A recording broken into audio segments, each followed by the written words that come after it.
बोलिए श्री प्राणनाथ प्यारे की जय। बोलिए श्री सद्गुरु महाराज की जय। श्री राम रतन महाराज जी की बीतक की ये 8वीं लहर चल रही है सुप्रसाद जी, इस पे हम लोग आज मंथन करेंगे। संगीता दीदी आप आइए।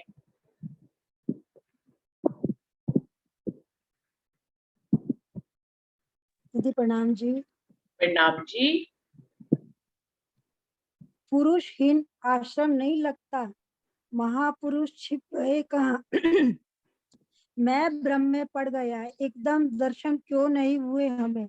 या दर्शन के अधिकारी नहीं है, कमी कोई है हमें ही। महापुरुष तो यहीं कहीं है, हम ही नहीं योग्य उनके। हमें देखकर लोग हुए हैं, संशय उठे हमारे मन में। फिर वो परेशान होके ऊपर भी जाते हैं, लेकिन परेशान ऊपर से जब वापिस आते तो साधुजन कहते महात्मा जी आप आ गए। तो कहते मैं आ गया, मैं आ तो गया लेकिन मेरा जाना सफल नहीं हुआ, मेरे को दर्शन नहीं हुए।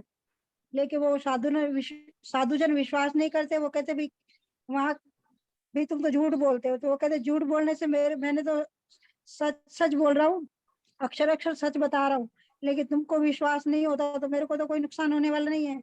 तुमको विश्वास करना है तो करो, नहीं तो मत करो। वो तो अपनी सतगुरु की खोज में, परमात्मा की खोज में गए थे, उनका दर्शन नहीं हुआ तो उन्होंने सच बता दिया। लेकिन ये दुनिया वाले सच मानते नहीं, उनको जब तक प्रूफ ना दे वो मानते नहीं है। प्रणाम जी। प्रणाम जी। वर्षा जी आप आइए।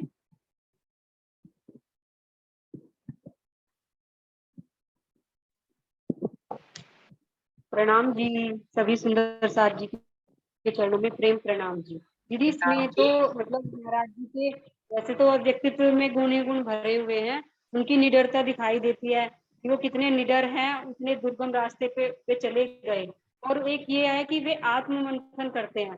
उन्हें जब ऋषि के दर्शन नहीं हुए तो उन्होंने अपना आत्म परीक्षण किया। उन्होंने स्वयं सोचा कि शायद मैं ही इस काबिल नहीं हूँ जो महात्मा जी मुझे दर्शन दें। और एक उनके हृदय में करुणा इतनी भरी हुई है कि वो गायें इतनी बुरी अवस्था में थी, फिर भी महाराज जी चाह रहे थे कि ये किसी तरह इसके प्राण बच जाएं, और उन्होंने उसकी कोशिश की। जब महाराज जी नीचे आते हैं तो सब किसी को विश्वास नहीं आता। सब पूछते हैं कि आप दर्शन कराए, तो महाराज जी के अंदर स्पष्टवादिता भी दिखाई देती है कि वो सत्य बोलते हैं, वो झूठी शेखी नहीं मारते। वो कहते हैं मैं गया तो जरूर था, लेकिन मुझे महात्मा जी के दर्शन नहीं हुए। और एक ये भी बात समझ आती है दीदी इसमें कि महाराज जी के अंदर इतने सारे गुण थे, उनके अंदर अवगुण नहीं था, लेकिन उन्हें फिर भी महात्मा जी के दर्शन नहीं हुए। शायद राज जी उन्हें अपने से मिलाना चाहते थे, इसीलिए उन्हें महात्मा जी के दर्शन नहीं हुए। उन्हें कुछ और बड़ा देना चाहते थे राज जी, इसीलिए उन्हें वहां से खाली लौटा दिया। क्योंकि महाराज जी जो है परमात्मा की खोज में निकले हैं। साक्षात उन्हें शंकर भगवान जी भी दर्शन देते हैं और हनुमान जी भी दर्शन दे रहे हैं, लेकिन वो उनके दर्शन के उन्हें अपने हृदय में धारण करने के लिए तैयार नहीं है। तो इसमें दिखाया गया है कि गुरु का स्थान जो है वो भगवान से भी ऊपर है। महाराज जी सतगुरु की तलाश में निकले हैं, और तो उन्हें इच्छा है कि वे सतगुरु महाराज जी उन्हें परमात्मा तक पहुंचाएंगे, जबकि साक्षात भगवान जी आकर उनको दर्शन दे रहे हैं। लेकिन उनकी उससे तृप्ति नहीं है, उन्हें सतगुरु की ही तलाश है। जो उन्होंने अपने हृदय में ठान लिया, वे अपने उसी लक्ष्य की ओर बढ़ रहे हैं। उससे चाहे उन्हें कुछ बढ़ के भी कुछ नजर आ रहा है, भगवान जी भी साक्षात आ रहे हैं, लेकिन वो उनसे भी मुंह फेर लेते हैं। प्रणाम जी। प्रणाम जी। प्रणाम जी। हंसाबेन आप कुछ कहना चाहेंगे?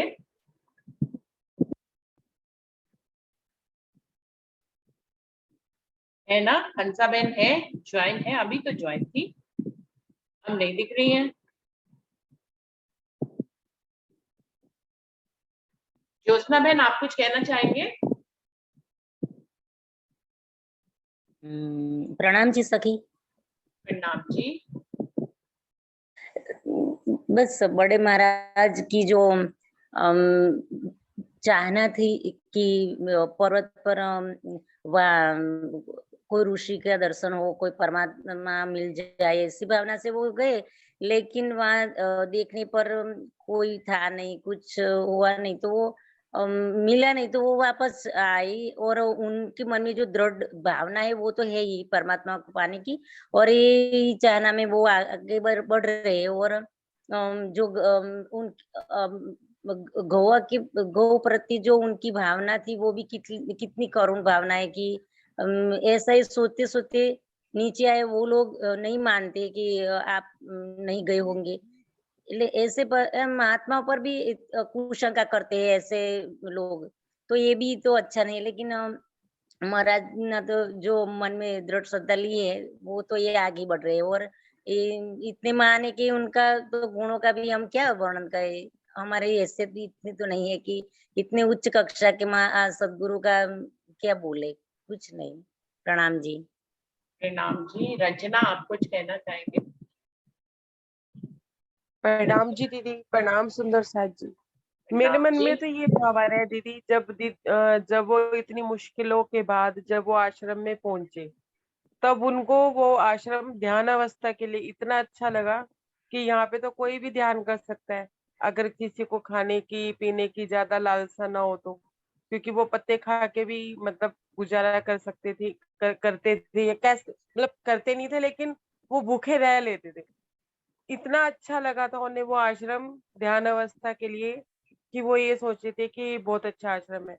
लेकिन जब वो महात्मा नहीं मिले, जिन महात्मा को मिलने वो गए थे, उन्होंने दर्शन नहीं दिए, तो उन्होंने वहां पे रहना उचित नहीं समझा कि मैं यहाँ अपना आसन लगा लूं या मैं 2 दिन यहाँ अपना ध्यान कर लूं। उन्होंने ये नहीं सोचा कि मुझे यहाँ रहना है। उन्होंने कहा कि नहीं, ये मेरे अधिकार क्षेत्र में आता ही नहीं है, मैं किसी के आश्रम पे क्यों कब्जा करूं। कि मुझे इस बात से ये बात समझ आती है कि महाराज जी वो कार्य करते थे जो किसी के अधिकार क्षेत्र में या किसी में कोई लड़ाई झगड़ा या किसी का हक ना लेना कह सकते हैं। वो मेरे को ये बात समझ आती है कि वो किसी का अधिकार नहीं लेते थे, वो सिर्फ वही कार्य करते थे जिसमें कोई दिक्कत ना होने महसूस होती थी। और जब वो नीचे आए, नीचे आने के बाद या जब महात्मा के दर्शन नहीं हुए, उसके बाद उन्होंने ये नहीं कहा कि वो महात्मा मुझे दर्शन नहीं दे रहे। उन्होंने अपने आप को ही कुपात्र समझा। उन्होंने ये समझा कि मेरे में कोई कमी होगी, तभी मेरे को उस महात्मा जी ने दर्शन नहीं दिए, नहीं तो मैं भी दर्शन कर लेता। मैं इतनी मुश्किलों से गया था। मतलब जो ब्रह्म सृष्टि होती है वो ज्यादातर हम कहते हैं ना कि राज्य हमें ये नहीं करते, हमें ये नहीं देते, हमें वो नहीं देते, लेकिन राज्य तो हमें हर पल दे रहे होते हैं, लेकिन हम अपनी पात्रता के अनुसार लेते हैं। अगर हमारा पात्र ही नहीं है तो फिर हम कैसे ले सकते हैं।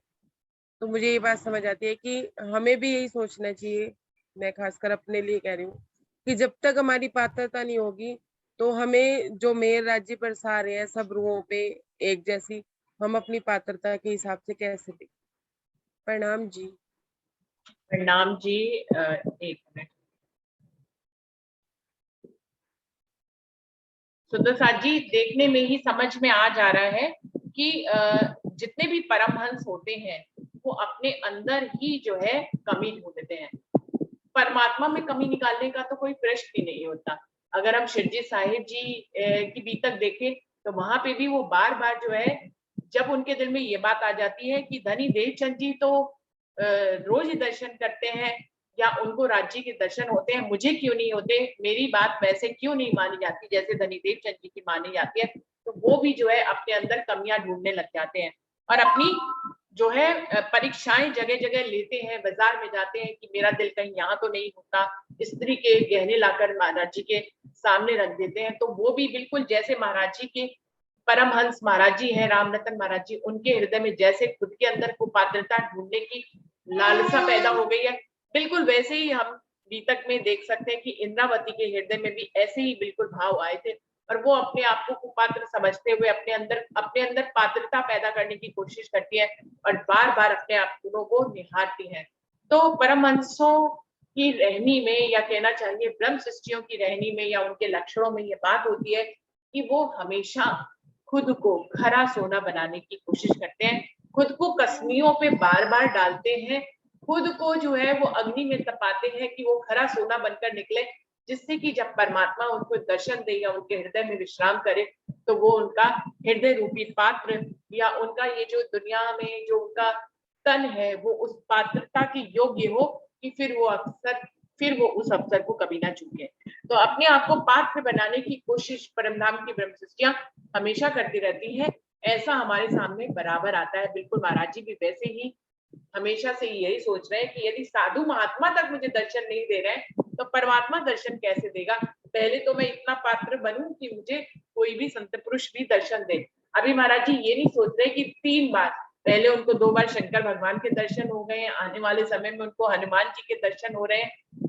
तो इंसान है, महात्मा और संत पुरुष जो भी हो उसी परमात्मा के बनाए हुए हैं, लेकिन इस सृष्टि को संभालने वाले तक उनको दर्शन दे रहे हैं। वहां पे अपनी बढ़ियाई नहीं ले रहे हैं महाराज जी। देखिए जगह जगह पे जब उनको दर्शन हो रहे हैं तो उस दर्शनों की बढ़ियाई नहीं ले रहे हैं, लेकिन एक संत महात्मा के उनको दर्शन नहीं हो तो अपने अंदर जो है कोई कमी जरूर ढूंढ रहे हैं और सोच रहे हैं कि क्या कमी आ गई है जो कि मैं अपने अंदर ढूंढ लूं, जिससे कि मैं परमात्मा को अपने हृदय में बिठाने के लिए पात्रता अपने अंदर पैदा कर सकूं। कोई और सुंदर साथ कुछ कहना चाहेंगे? किसी के भी दिल में कोई भाई आ रहा है, गोविंद भाई जी, विमला दीदी, देविंदर दीदी, कुछ भी कहना चाहें अपने दिल के भाव तो जरूर से कहें।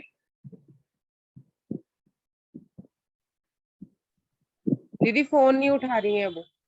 अच्छा, मुझे लग रहा है आज उनको यही भ्रम हो गया कि कल नहीं हुई है क्लास तो आज भी नहीं होगी। तो आप किसी दूसरे नंबर से आप उन्हें कर लीजिए कि ब्रह्म सृष्टि को कोई भी, हाँ जी आप ब्रह्म बोलिए। सृष्टि को दीदी एक चीज और समझ में आ रही है इसमें कि जैसे शंकर जी के दर्शन हुए, महाराज जी को और हनुमान जी के भी हुए। अभी उनको राज्य के बारे में पता नहीं है, लेकिन फिर भी उनकी आत्मा उनकी तरफ नहीं झुकती। तो इससे ये भी समझ में आता है कि एक तरह से ब्रह्म सृष्टि की से परीक्षा भी मान लीजिए कि ब्रह्म सृष्टि के दर्शनों को तो कहते हैं ना कि ब्रह्मा विष्णु महेश भी उनकी चरण रज पाने के लिए तरसते हैं। तो हो सकता है कि वो उनके रूप कह तो वो रहे हैं कि भाई हमें धारण कर लो, या फिर वो ब्रह्म सृष्टि की परीक्षा लेना चाह रहे हैं कि भाई इनका मन कहीं और भटकता है या ये अपने ही राज्य से मिलकर ही रहेंगी। महाराज जी को ज्ञान नहीं है, लेकिन फिर भी उनकी आत्मा को वो संतुष्टि नहीं मिल रही है और ना ही वो उनके प्रति आकर्षित हो रहे हैं। जबकि एक आम इंसान हो तो वो इस तरह से दर्शन होने पे सभी कोई आकृष्ट होकर उनके चरणों में प्रणाम करके नतमस्तक हो जाए। लेकिन महाराज जी को कोई सुकून नहीं मिल रहा। महाराज जी को तो राज्य से मिलकर ही सुकून मिलेगा। तो इसमें पता चलता है कि ब्रह्म सृष्टि को कोई भटका नहीं सकता उसके मार्ग से। वो अपने राज्य से ही मिलके रहेगी और वहीं उसको सुकून मिलता है। प्रणाम जी। इसके बारे में वाणी की एक चौपाई जरूर आती है कि पार वतन जो सुहागनी ताकी नेक कहूँ पहचान, जो कदी भूली वतन तो भी नजर तहाँ ही निदान। पार वतन जो सुहागनी ताकी नेक कहूँ पहचान। ये चौपाई आती है वाणी में कि अगर उसका लक्षण ही ये दिखाई देगा कि वो अगर भूल भी गई, परम धाम को भूल भी गई इस दुनिया में आकर, तो भी भूली अवस्था में भी उसकी नजर जो है वो वहीं पे ही रहेगी जो उसका असल घर है। तो वो भूले होने के बावजूद भी वहीं पर उसकी नजर टिकी होगी। ये तो राज्य की तरफ से उसके अंदर ये लक्षण डाले गए हैं कि उसके हृदय पर अपना अस्तित्व राज्य महाराज ने पहले से ही इश्क का स्वरूप लिख दिया है। वो भले चाहे भूल गई हो कि मेरे पास है राज्य या नहीं है, लेकिन फिर भी उसकी नजर है। सुंदर साथ जी ऐसे ही तो हमारे साथ भी है। हमें कौन सा ऐसा हम राज्य को उपलब्ध हो गए हैं या हमने उनके दर्शन कर लिए, लेकिन हमें ये विश्वास जो है हमारे अंदर जगा हुआ है वाणी के माध्यम से या सतगुरु के माध्यम से कि हम वहीं के ही हैं और हम उन्हीं को ही चाह रहे हैं। हम किसी और को कहाँ ही चाह पाते हैं। कोई भी मिल जाए ना किसी से आकर्षित हो पाते हैं ना किसी को चाह पाते हैं। तो ये तो एक बेसिक लक्षण है जो परमधाम की ब्रह्म सृष्टियों में दिखाई ही देगा। और कोई सुंदर साथ कुछ कहना चाहेंगे? किसी और सुंदर साथ के दिल में कोई बात आ रही है? अब आज चंदन दीदी तो आए नहीं है, मेरे ख्याल से कल वो आज का भी और कल का भी प्रसंग ले लेंगे। तो अभी कोई भी किसी के दिल में कोई भाव आ रहा हो तो जरूर से बताएं।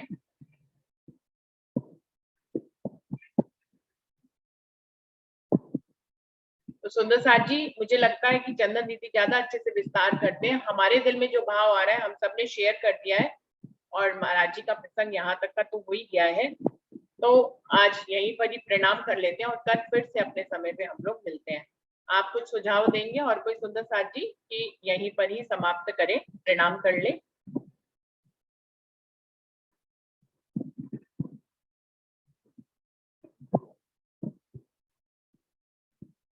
सुंदर साथ जी प्रणाम कर ले फिर।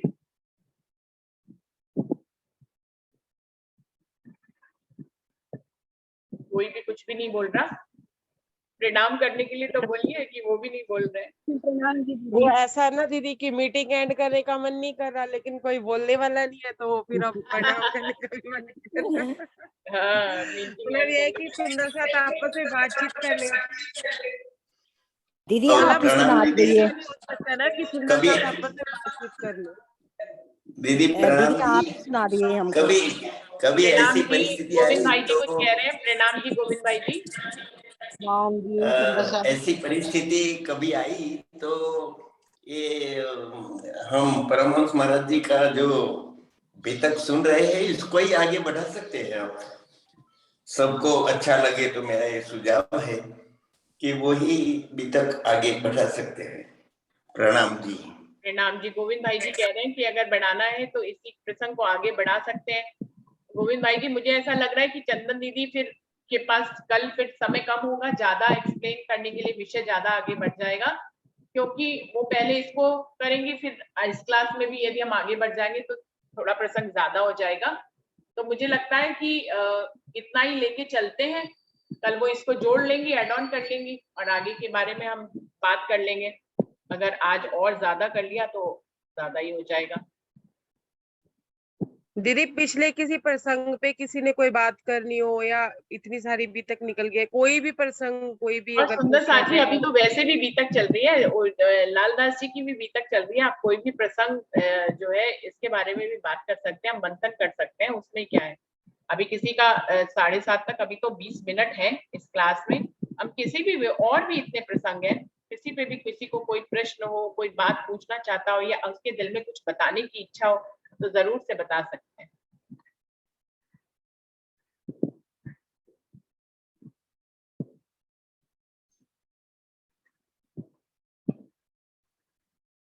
पूछना चाहती हूँ आपसे। हाँ जी, पूछिए।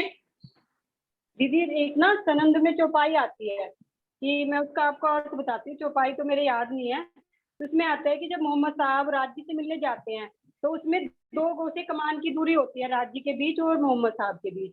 तो उसमें नोट में लिखा हुआ है कि मतलब उसमें अर्थ में लिखा हुआ है कि उसके 2 कमान के किनारे जो है ना, एक किनारा तो श्यामा जी का तन है और दूसरा प्राणनाथ जी का है।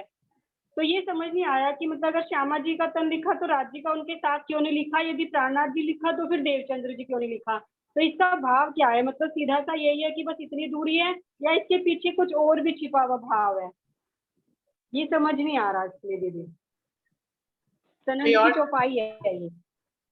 कोई और सुंदर साथ जी कोई जवाब देना चाहेंगे? किसी को ये प्रसंग के बारे में पता हो कुछ तो जरूर से बताएं।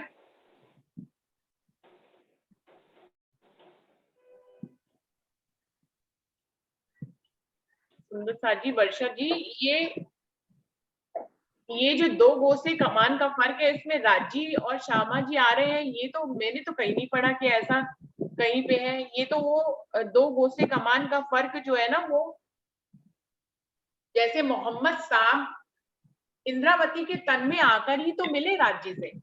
जो पहला तन है वो जो जब इस जायरी जो लीला यहाँ पर चल रही है काल माया के ब्रह्मांड में, जो तीसरा दिन है मोहम्मद साहब का, फिर चौथा दिन है श्यामा महारानी का जो आप कह रहे हो, और फिर 5वां दिन है तन है इंद्रावती जी का, 5वां दिन है जहां पर 5 शक्तियां विराजमान होती हैं।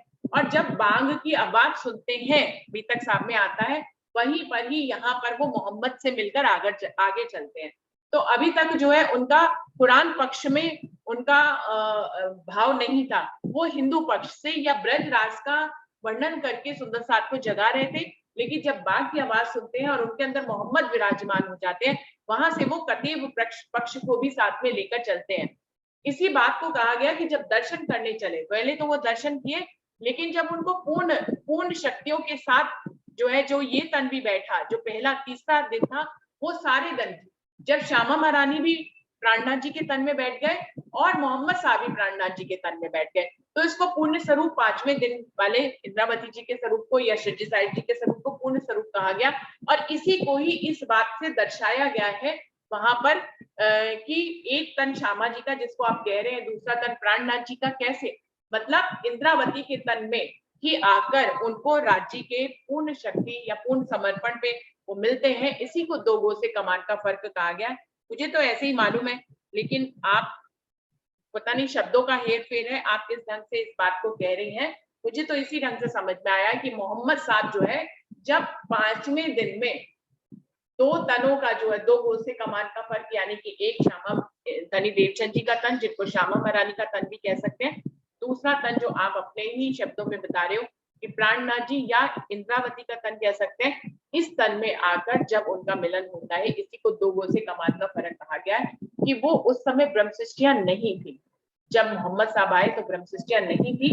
राज्य के दर्शन करने गए, दर्शन हुए, उन्होंने कहा कि इनका कुलफ कैसे मिटेगा। तब उन्होंने कहा जब तेरी सूरत हक की स्वरूप में आएगी तब इनके मुख का जो है वो कुलफ हट जाएगा, तब जागनी होएगी इनकी। तो वही हुआ जो राज्य ने उनसे वादा किया था कि जब 5वें दिन में पूर्ण स्वरूप में लीला होएगी तब तुम भी वहां पर आओगे। और हमेशा मोहम्मद साहब कहते भी रहते थे अपने यारों को कि जब खुदा आएगा तो उस समय तुम भी तन धारण करना, क्योंकि तब जो है पूर्ण जागने का समय होगा।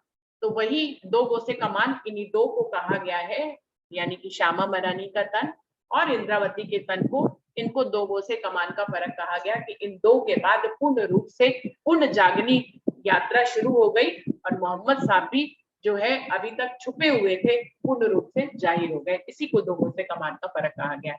कोई और सुंदर साथ इसमें कुछ ऐड ऑन करना चाहें तो जरूर से बताएं, यदि उनके दिल में कोई बात आ रही हो।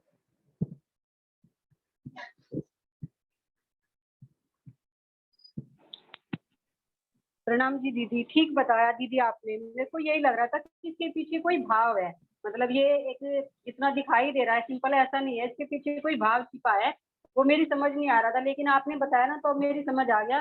क्योंकि रसूल साहब भी तो अब प्राणनाथ जी के तन से ही मतलब उनकी लीला प्रकट हुई ना, मोहम्मद साहब की अब तक तो नहीं हुई थी। अब हम लोग ही कुरान के माध्यम मतलब सनद के माध्यम से जानते हैं कि भाई मोहम्मद साहब महाराज जी से मिलने गए थे, तो अब उन बातों पे हम यकीन करते हैं, उस टाइम किसी ने यकीन नहीं किया।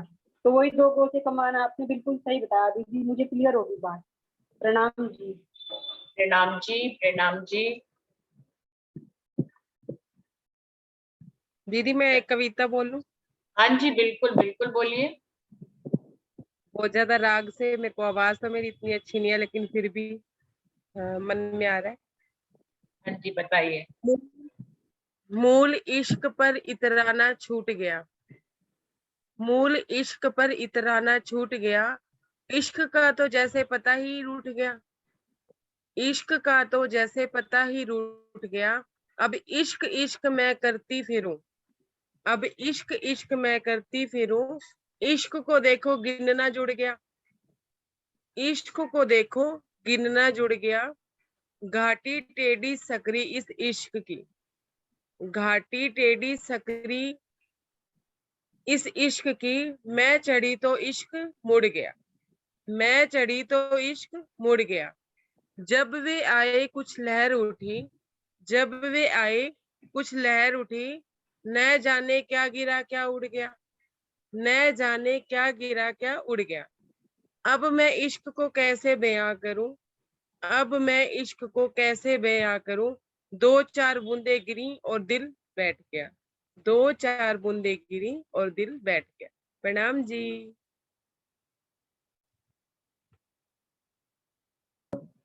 प्रणाम जी, प्रणाम जी। बहुत सुंदर ढंग से आपने बयान किया। और कोई सुंदर साथ कुछ भाव अपना बताना चाहे तो जरूर से बताएं। हंसा दीदी आ तो गई। हंसा दीदी आप कुछ बोलना चाहेंगे? नहीं दीदी, मैं सुनने का ही सुख ले रही हूँ, आज तो देर से ज्वाइंट हुई थी। अच्छा, प्रणाम जी। प्रणाम जी, प्रणाम जी। प्रतिभा दीदी आप कुछ कहना चाहेंगे? प्रणाम जी, प्रणाम। कविता सुन के तो यही इश्क पे ही आ रहा है कि जब इलम की चरम अवस्था हो जाती है, जब हम सतगुरुओं की रहनी और उनके चाल को देखते जाते हैं, तो इश्क हमारे अंदर अपने आप उपसता चला जाता है। फिर हमें चारों ओर हमारी दृष्टि इश्कमयी हो जाती है, और धैर्य, सब्र, और हमें अपनी दृष्टि को चारों तरफ से हटा के परमात्मा को ही लक्ष्य बना लेते हैं, तब हमें इश्क की ज्यादा पहचान।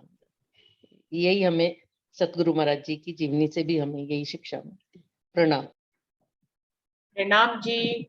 महाराज जी भी तो देखा जाए, भले चाहे प्रेम को या इश्क को अभी पहचान पाए हो या नहीं पहचान पाए हो, जबकि बचपन से शंकर भगवान की भक्ति करते आए हैं पिताजी के साथ, लेकिन पता नहीं किस प्रेम की डोर से बंधे हुए उस परमात्मा को ढूंढने के लिए निकल पड़े। कोई तो डोर है ही है ना, कोई तो खिंचाव है ही है ना, कोई आकर्षण तो है ही है ना, कि दुनिया की इतनी लुभावनी चीजें, इतना लुभावना ये ब्रह्मांड, लेकिन उनको ना लुभा पाया। और वो जो है किसी एक अलग प्रलोभन से जुड़कर उस परमात्मा की खोज में निकल पड़े हैं। तो कोई तो दिल की तार बंधी हुई है उस परमात्मा से, जो उनको अपनी तरफ खेचे लिए चली जा रही है। ना तो रास्ता मालूम है, ना सतगुरु है, ना ही कोई सही व्यक्ति मार्गदर्शक उन्हें मिला है अभी तक, लेकिन फिर भी वो अपनी इस ऐसी यात्रा पर चल रहे हैं जिसमें उनको अभी तक ये भी नहीं पता है कि उनको उनकी यात्रा पूरी होगी भी या नहीं होगी। हमेशा विचारों के संशय में वो फंसे रहते हैं कि जिस परमात्मा को ढूंढने निकले हैं वो उन्हें जो है अब मिलेगा भी या नहीं मिलेगा। तो लेकिन एक अनजानी डोर से वो बंधे हुए पूरी बीतक में दिखाई देते हैं। बचपन से ही वो अनजानी डोर से बंधे हुए हमें दिखाई देते हैं। और सुंदर साथ जी, कहीं ना कहीं हम लोग भी अपने आप को उस अनजानी डोर से बंधा हुआ पाते हैं। हमें भी नहीं, हम भी वाणी, हमें तो वाणी भी मिली हुई है, सब कुछ भी मिला हुआ है, मार्गदर्शन भी है, लेकिन फिर भी उस पर चलना इतना आसान नहीं है कि हम जो महाराज जी ढूंढ रहे हैं वही अभी भी सुंदर साथ जो है उस दर्शनों को सुंदर साथ अभी भी चाह रहे हैं, जबकि उनको सतगुरु भी मिले हुए हैं, वाणी भी मिली हुई है। फिर भी जैसा दर्शन चाहते हैं, मुझे लगता है कि अभी सुंदर साथ उसके लिए अतृप्त है, लेकिन वो इस जो एक अनजान सी डोरी है जो दिखती नहीं है, जो एक अदृश्य खिंचाव है, वो हर उस खिंचाव को हर सुंदर साथ अभी भी महसूस करता है, मुझे ऐसा लगता है। ऐसा सही है कि नहीं?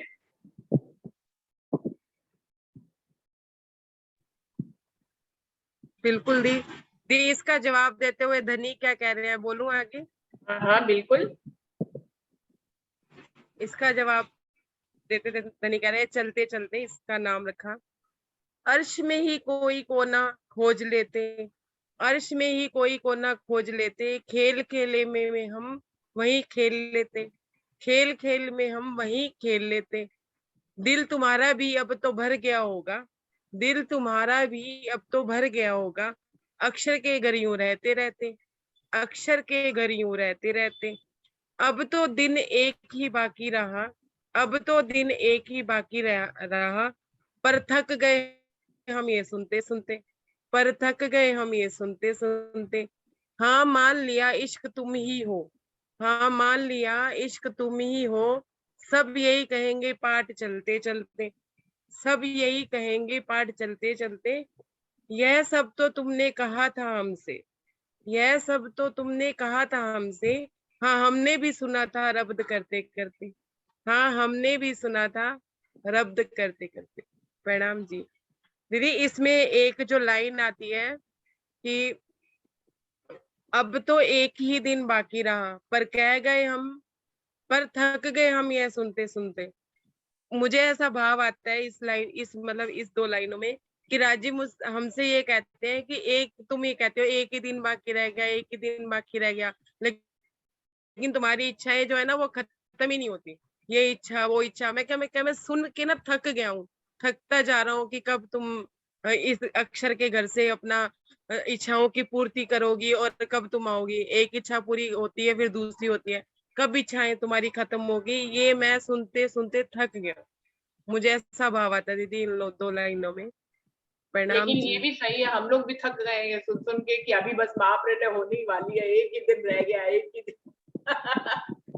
पर दीदी इच्छाएं नहीं खत्म होती ना, अगर एक्चुअल में हम देखें अपने आप को, मैंने देखा कई दिन बीच में कि इच्छाएं सच में नहीं खत्म होती, कोई मतलब ये इच्छा जाने अनजाने हम इच्छा कर लेते हैं, हमें खुद को नहीं, हम ये कहते हैं नहीं राज्य अब आप चाहिए, लेकिन फिर कोई ना कोई इच्छा ऐसी मन में माया की हो जाए, राज्य को लेके ही हो जाती है कि नहीं मुझे एक बार वाणी पूरी पढ़ लेने दो, एक बार वाणी मंथन पूरा कर लेने दो, मतलब कोई ना कोई इच्छा मन में आती है। मैंने अपना मंथन किया तो मुझे ये महसूस हुआ। अब लेकिन सब लोग सोचे ना तो कहीं ना कहीं पूरा टाइम राज्य नहीं रहते, कहीं ना कहीं इच्छाएं रहती हैं, तो राज्य कहते हैं जब तक पूरी नहीं करूं तब तक लेके कैसे जाऊं। तो वो कहते हैं कि मैं थक गया ये सुनते सुनते। रंजना एकदम ठीक कर रही है ऐसा ही है। बिल्कुल बिल्कुल सही बात है, बिल्कुल कभी खत्म भेजा ही नहीं क्यों ना, होती। तुम्हारी इच्छा के बिना तो कुछ भी नहीं होता। हमारे अंदर इच्छा भी तो नहीं उत्पन्न होती जब तक तुम ना उठ जाओ, तो फिर काय को भेज दिया ऐसी दुनिया में जा रहे हो कि इच्छा ही ना खत्म हो। दीदी आपने एक स्टेटस लगाया था कि एक खुदा जब तू मिलता अपनी मर्जी से है तो तूने मेरे को अपनी मर्जी क्यों दी। दी क्यों फिर तूने, फिर मेरी मर्जी को अस्तित्व ही क्यों दिया? यदि तो हाँ अपनी मुझे मर्जी मतलब से ही मिलने वाला है तो मेरी मर्जी को अस्तित्व ही क्यों देता है? क्यों तूने मेरी मर्जी बनाई इस दुनिया में? अब जब मेरी मर्जी बनाई तो मेरी मर्जी जो है बेलगाम चलती है, घूमती है, और फिर तुम कहता है कि मैं इच्छाएं पैदा करती हूँ, तो फिर तुमने मुझे ऐसी दुनिया में भेजा ही क्यों? तुझे तो पहले से ही मालूम था, राज्य को तो पहले से ही मालूम था ये दुनिया में इच्छाएं खत्म ही नहीं होती, ऐसी दुनिया के बवंडर में हमें भेज दिया जहाँ जो है ना इच्छाएं खत्म होती है, ना दुख खत्म होता है, ना आकर्षण खत्म होते हैं। तो फिर क्या करें बताओ? हम लोग तो हारे ही हैं हर हाल में। और कैसे हारे बताओ राजी? कहो तो और पूरा हरा दो और सबको एक साथ हराओ ना। आज कोई हारती है, दूसरी रू बलवान बन जाती है, फिर दूसरी जो बलवान वाली है वो किसी घटनाक्रम से हारती है तो तीसरी बलवान बन जाती है। सबको एक साथ, जब एक साथ राज्य जो है समर्पण सब करेंगे, तो वो समर्पण तो सिर्फ राज्य ही दे सकते हैं कि सब रूहों में एक साथ समर्पण की भावना आए, कोई भी बलवान ना बने, कोई भी खुद को बहादुर ना बना के जो है कोई जो है पैतरे करने के लिए ना खड़ी हो जाए। तो ये एकदम से तो सिर्फ धनी के ही हाथ में वो करे। अब हम जैसे जो तनों में आए हैं वो सभी लोग कोशिश कर रहे हैं अपने अपने लेवल पे, मान लीजिए जो चल रहे हैं, तो ये कोशिशें कितनी कामयाब हो पाएंगी? वो तो जब धनी ही कोई हुक्म पारित कर देंगे तो सब कुछ हो जाएगा।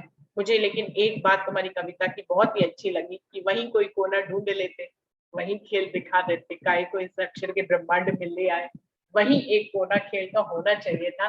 जो अति उत्तम बात मुझे लगी कि वहीं पर ही खेल देख लेते, जब मन होता अपने परम धाम में जाग जाते और जब मन होता तो खेल में चले जाते। लेकिन ऐसा बस अब चलने वाला कहाँ, ये तो धनी की इच्छा है, उनकी इच्छा में ही सबको रहना होगा। दीदी राज्य हमारे चतुर है, परमधाम में भी खेल की इच्छा उनके मन में आई तो श्यामा महारानी के मन में आई और हम लोगों के मन में आई। और यहाँ पे भी उन्होंने श्री जी मुख से खिलवत वाणी में साफ साफ लिखा है कि जो जो तुम्हारे मन में उपजता है उसे मैं ही उपजाता हूँ, जो कछु कछु तुम्हारे दिल में आता है वो मैं ही उपजाता हूँ। यहाँ पे भी वो हमारी इच्छाएं पूर्ण नहीं होने देना चाह रहे, क्योंकि वो भी तो पूरा आनंद ले रहे हैं ना उस चीजों का। तो मतलब लेकिन हमारा बल भी नहीं चलता है दीदी उनके आगे। बिल्कुल सब सब मगन है यहाँ पे, अक्षर ब्रह्म भी मगन है, राज्य भी मगन है, दोष लेकिन सारा हम पे मड़ा हुआ है, बस ये बात है। तो ठीक है, उनकी मर्जी है, दोष हम पे मड़ा है तो हम उस दोष को लेकर जीते रहेंगे कि हम हमारी इच्छाएं कर रहे हैं, हम जाने की इच्छा नहीं कर रहे। लेकिन खुद जो है वो खुलासे भी खुद ही कर देते हैं, धनी ने पूरी वाणी खोली दी है, खुलासे भी खुद कर देते हैं कि मेरी इच्छा के बिना तो पत्ता भी नहीं हिलता। ठीक है, अंत में हार कर हुए यही कहेंगे कि जो तेरी इच्छा वही हमारी इच्छा। ऐसा लगता है ना, पति कहता है अपनी पत्नी से ये तूने किया, ये सामान तू घर में लाई, मैंने थोड़ी ना कहा था लाने के लिए। अच्छा खुद ने पैसे दिए थे लाने के लिए और खुद ही कहा लाने के लिए, लेकिन तेरी इच्छा थी तो मैंने पूरी की। बोलो राजी कहते तेरी इच्छा थी खेल देखने की, तूने ही देखा, मेरे मन में तो था नहीं, मैं तो खुद दुखी हूँ तुझे भेज के, मैं तो खुद परेशान हो रहा हूँ, मैं खुद तड़प रहा हूँ। मतलब पूरा इल्जाम हमारे भी लगाया उन्होंने। लेकिन हम भी ये जानते हैं कि उनकी मर्जी के बिना कुछ नहीं होता, तो हम भी शांति से बैठे, ना तुम पैसे देते ना हम कुछ लेके आते, बात ही खत्म। उन्होंने राम सिखापन जी भी दिया था जाते जाते, ये करना, अलस्तो बे रबकुम, और ये बस कई बातें सिखाई थी। हम उनके कदमों पे जितना चलते चले जाएंगे राज्य, उतना अपनी साधना को हमारी बढ़ाते जाएंगे। उन्होंने तो कहा था, हमने कहा था हम नहीं भूलेंगे, बस यही प्रॉमिस करें यहाँ जी। तो साथी दीदी जिन सागर जिन वाला तनों से ना, राजी ने पूर्ण समर्पण कराया भी, जैसे महाराज जी हैं, जैसे इंद्रावती है, जैसे धनी देवचंद जी हैं, इन तनों से पूर्ण समर्पण करा के अपना दर्शन भी दिया, लेकिन फिर उसके बाद दूरी है। वो भी सब तन यहीं पर बैठे हैं पन्ना जी में, और लोगों के जागने की प्रतीक्षा कर रहे हैं या उनको आंतरिक रूप से जगाने की कोशिश कर रहे हैं। तो दूरी तो उनकी भी है, दर्शन भले चाहे उपलब्ध हो गए हो, राज्य उनके हृदय में भले चाहे विराजमान हो गए हो, लेकिन दूरी तो है ही है, क्योंकि ये ब्रह्मांडी दूरी वाला है, परम धाम जैसी नजदीकी थोड़ी ना है यहाँ पर। तो जिन तनों से पूर्ण समर्पण कराया उनको भी अधूरा ही छोड़ा हुआ है धनी ने। दीदी सागर किताब में भी वर्णन आता है ना कि राज्य में सिखापन देते हैं, तुम मुझे भूल जाओगी, ऐसे जैसे भी दीदी कह रहे थे। लेकिन बाद में जब हम कहते हैं हम नहीं भूलेंगे, हम दाढ़ी की कलियों की तरह चिपक जाती है एक दूसरे से, तो राज्य कैसे हुए कि हक हंसता है हम पर। तो राज्य कैसे मीठी मीठी मुस्कान दे रहे हैं, हाँ बड़ा मतलब बड़े बड़े वायदे करके जा रही है, मैं जाके देखता हूँ कैसे पूरे करेंगी, कैसे बात बनेगी। मतलब राज्य को सब पता है, हम नहीं जानते, लेकिन उन्हें यहाँ आने के बाद का सारा पता है, तो वो हंस रहे हैं हम पे, मतलब खुद अपनी स्माइल दे रहे हैं एक कि हाँ भाई मैं देखता हूँ तुम कैसे करोगी, अंदर ही अंदर सब जानते हैं। हाँ हंसत है हम पर, देखो खेल में बेलियां रहे क्यों कर, कितनी चिपक चिपक कर बैठ रही हैं, देखते हैं खेल में कैसे इकट्ठी रहती है।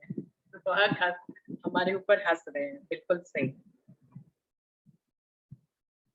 यहाँ पे तो दीदी कुछ सखियां आगासुर बगासुर सब बनी हुई है, हाँ। इधर उधर लगी हुई है लड़ के, मतलब कुछ ना कुछ सब सखियां अपना अलग अलग कार्य कर रही है, कोई भी एक होके मिलके जा ही नहीं रही है। देखो सबका अलग अलग सिस्टम है राज्य से।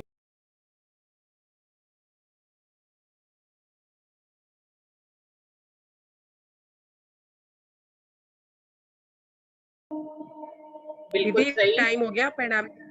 हाँ प्रणाम जी कर लेते हैं, बिल्कुल टाइम समाप्त होने वाला है, 1 मिनट रह गया है कोई। प्रणाम जी सभी सुंदर साथ जी को प्रेम प्रणाम जी। प्रणाम जी। प्रणाम जी। प्रणाम। प्रणाम जी प्रणाम। दीदी आप भी राज्य की हमारी बातें सुनकर हंस रहे हैं। हाँ हाँ। पूरा आनंद ले रहे हैं वो वो कहते पूरा। हैं राज्य कहते हैं आज सखियों की मीटिंग हो रही है बड़ी अच्छी। कह रहे आज प्रणाम जी, चंदन दीदी प्रणाम नहीं जी, आई तो सुंदर रूमों ने साथ अपने दिल जी। की बातें कर ली है। हाँ बातें कर ली हमने। देखो तो आज सबने ये भाव भी तो प्रकट किया कि मीटिंग अंत करने का मन नहीं हो रहा है, चंदन दीदी नहीं आए हैं, तो अपने दिल के भाव पहले तो कोई नहीं बोल रहा था, फिर सभी ने कहीं ना कहीं प्रकट कर दिया। राज्य से हमने अपनी दिल के भाव बता दिए, भी हमारे ये हैं। प्रणाम जी, प्रणाम जी, प्रणाम जी प्रणाम जी। प्रणाम जी वाले सुंदर साथ जी, प्रणाम। प्रणाम।